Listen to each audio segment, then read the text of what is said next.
اج رات دے تارے دس نے اج عرش سجایا جانا ہے، اس رات دے تارے دس نے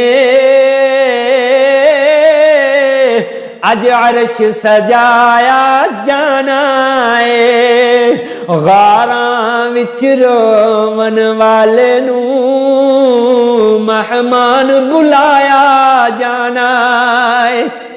رجب المرجب کی 27 تاریخ پیر کی رات جو امام الانبیاء صلی اللہ علیہ وآلہ وسلم کے معراج پاک کے لیے مقرر تھا، بارگاہ خداوندی کی طرف سے حضرت جبرائیل علیہ السلام کو حکم ہوا کہ آج رات جنت کے دروازے کھول دو، جہنم کے دروازے بند کر دو، جنت کو سجا دو، آسمانوں کو بھی سجا دو، اور معزز مہمان کے تشریف لانے کے تمام راستے صاف کر کے انہیں خوب آراستہ کر دو۔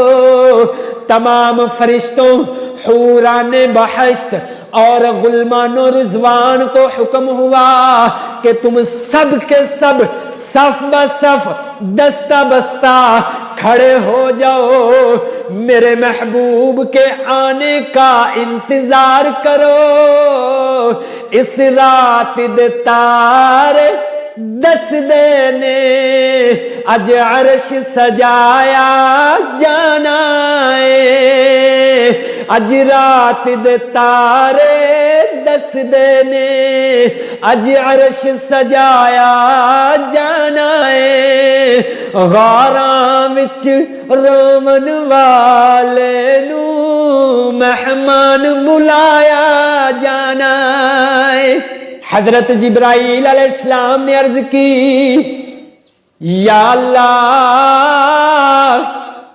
کیا قیامت قریب آ چکی ہے؟ قیامت تو نہیں آنے والی۔ فرمایا، قیامت نہیں آنے والی، میرا محبوب آنے والا ہے۔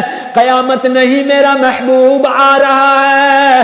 صف بن کے کھلونا نبیاں نے، صف بن کے کھلونا نبیاں نے، رامل کے بینا ولیاں نے، محبوب دا سارے عرش نو دیدار کرایا جانا ہے۔ اور پھر یہ بھی حکم ہوا، اے فرشتو، سب کے سب اپنی ڈیوٹیاں چھوڑ دو، اے حوران جنت، اے غلمان و رضوان، اے سدرہ کی بلندیوں میں بسنے والوں، اپنے اپنے مقام کو چھوڑ کر میرے محبوب کے استقبال کے لیے کھڑے ہو جاؤ، اور میری تسبیح تحلیل کی بجائے،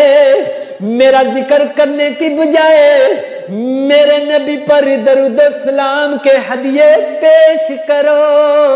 اور فرمایا، اے جبرائیل، آج کی رات تمام قبروں سے عذاب اٹھا لو، اور حضرت آدم سے لے کر حضرت عیسیٰ علیہ السلام تک تمام انبیاء کرام کو حکم دے دو کہ میرے محبوب کے استقبال کے لیے مسجد اقصی میں پہنچ جائیں۔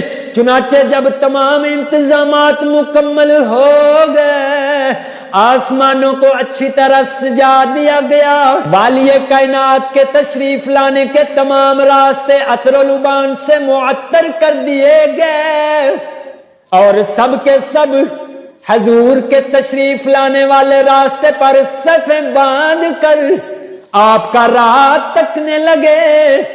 سب تیاریاں مکمل ہو جانے کے بعد جبرائیل نے بارگاہ الہی میں عرض کی، مولا اب کیا حکم ہے؟ فرمایا، جبرائیل اپنے ساتھ 70,000 فرشتوں کو لے کر بہشت میں جاؤ اور مقصود کائنات کی سواری کے لیے وہ براق لے کر آؤ جو روز ازل سے محبوب کی سواری کے لیے منتخب کیا گیا ہے۔